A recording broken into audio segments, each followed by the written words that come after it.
Part 2. The Hollow Eyes. The storm outside raged on, its howling winds battering the windows, but Jack couldn't shake the feeling that something far more sinister was brewing inside.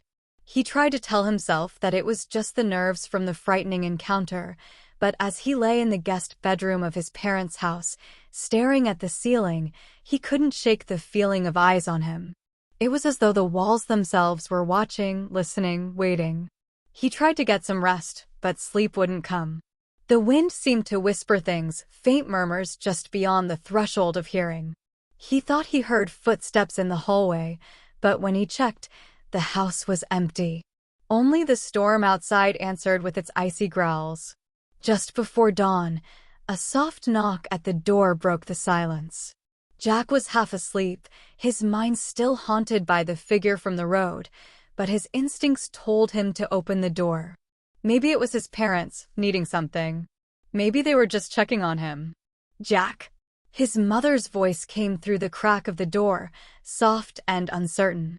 Jack groggily pulled himself up and opened the door. What stood before him wasn't his mother. It was her. The figure from the road. The tall, thin form stood at the door, just like before, ragged coat, wide-brimmed hat, and eyes, those hollow eyes. Only this time, Jack could see them clearly. They were black pits, voids that seemed to suck in the light around them, giving nothing back. They seemed to reach out for him, pulling him in, begging him to come closer. "No," Jack whispered, his heart racing as he stepped back. "Get away from me." But the figure did not move. Instead, it tilted its head slightly, as if studying him. The room grew colder, the air thick with something suffocating. Jack could barely breathe as the figure slowly reached out one long, pale hand, fingers twitching. It wasn't human. It couldn't be. "Jack," it rasped, its voice barely a whisper, but its words were clear, cutting through the fear like a blade. "You shouldn't have come back." The voice sounded like his mother's, but warped, distorted by something ancient and otherworldly. Jack's mind screamed for him to run, to do anything but stand there frozen like a deer caught in the headlights. But he was trapped, his body unwilling to move as the figure drew closer, its hand now hovering inches from his face. Suddenly, the figure lurched forward, but instead of touching him, it reached past him, as if looking for something else in the room. Jack gasped, stepping back, his breath shallow, panic threatening to take over. In that moment, he noticed the faint, indistinct shapes moving in the corners of his vision, figures that shouldn't be there. Shadows that clung to the walls, always just beyond his grasp. The door slammed shut with a deafening crack, and Jack staggered back, breathless and disoriented. The figure was gone, vanished like mist in the early morning light. He collapsed onto the floor, eyes wide, trembling from head to toe.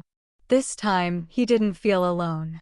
Whatever had been watching him before wasn't just a hallucination. It was real. Part 3. The Empty Voices. Jack didn't leave the house the next day. He couldn't. He tried to tell his parents what happened, but no words seemed to come out right. How could he explain to them that he'd seen someone at the door, something that shouldn't have been? They would never understand. And even if they did, what good would it do? The thing he had seen didn't follow the rules of reality. It was something else, something that haunted the very air around him.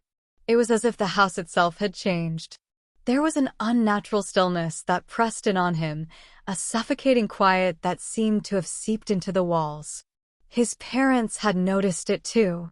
His mother spent most of the day cleaning, constantly glancing over her shoulder, while his father became more distant, his face a mask of worry. But the silence, the cold dread that followed Jack, didn't stop there. It followed him into his dreams. That night, as Jack drifted into a restless sleep, the shadows came alive. The room, dimly lit by the flickering light of the fireplace, seemed to shift. The walls creaked and groaned as though they were stretching, pushing outward, trapping him inside. Then, the voices began. Low murmurs, too soft at first to make out, but growing louder with each passing moment. Jack woke with a start, drenched in cold sweat, the voices still ringing in his ears. He scrambled out of bed, eyes darting around the room. The sound of whispering was coming from the walls. He could hear the words now, faint and distant, but clear enough to make his blood run cold. Jack. Jack. You shouldn't be here. You've woken us. His heart hammered in his chest as the walls seemed to breathe with the whispers. He turned toward the door, but it was locked. His mother's face appeared in the crack, her eyes wide with terror. Jack. Her voice was a tremor. Are you all right? Before he could answer, the whispering stopped abruptly. The walls fell silent. And then the door burst open, and in the dark doorway stood her. The figure. Only now, the hat was gone, and her face, his mother's face, was fully visible. Hollowed, skeletal, eyes black as midnight, staring at him with an intensity that sent him reeling backward. You shouldn't have come back, Jack. The room grew colder.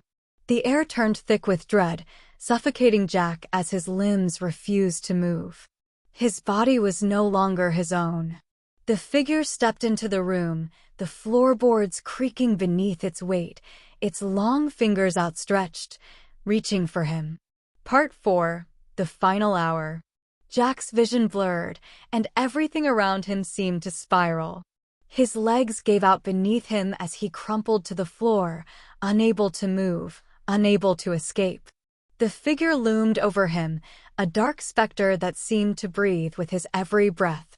The hollow eyes filled his mind, growing, filling every inch of space. The whispers returned, louder now, and Jack could feel his sanity slipping away. His hands trembled as he reached for anything to hold on to, but there was nothing. The figure leaned in close, its breath cold against his face, its voice low, hollow. You woke us, Jack. You brought us here. You'll never leave. The sound of the whispering became a roar, echoing in his skull. The floor seemed to collapse beneath him as the walls twisted and contorted, trapping him in an ever-tightening cage of shadows. He gasped for air, but the air was thick, suffocating, and the last thing he saw was the figure's mouth opening wide, impossibly wide, as if to devour him whole. Then, darkness. Part 5, the endless winter. The snowstorm continued for days, or was it weeks? Time seemed meaningless now, stretched out in an endless night. Jack's parents were never found, and neither was Jack. The house remained silent, abandoned, except for one thing. In the window, through the swirling snow, stood a figure. Always watching, always waiting. The legend of the figure from the road continued to spread, as the storm never fully ended. Whispers of the cursed house on the edge of the forest reached the nearby town, but no one dared go near. It was said that if you ventured too close, you might see the figure. And if you did, you would understand the truth, that there was no escape from the endless winter. The only warning that remained was a faded, weather-beaten sign on the road that read, "Turn back. You won't survive the storm." And as the snowflakes continued to fall, the figure watched, waiting for its next victim to come.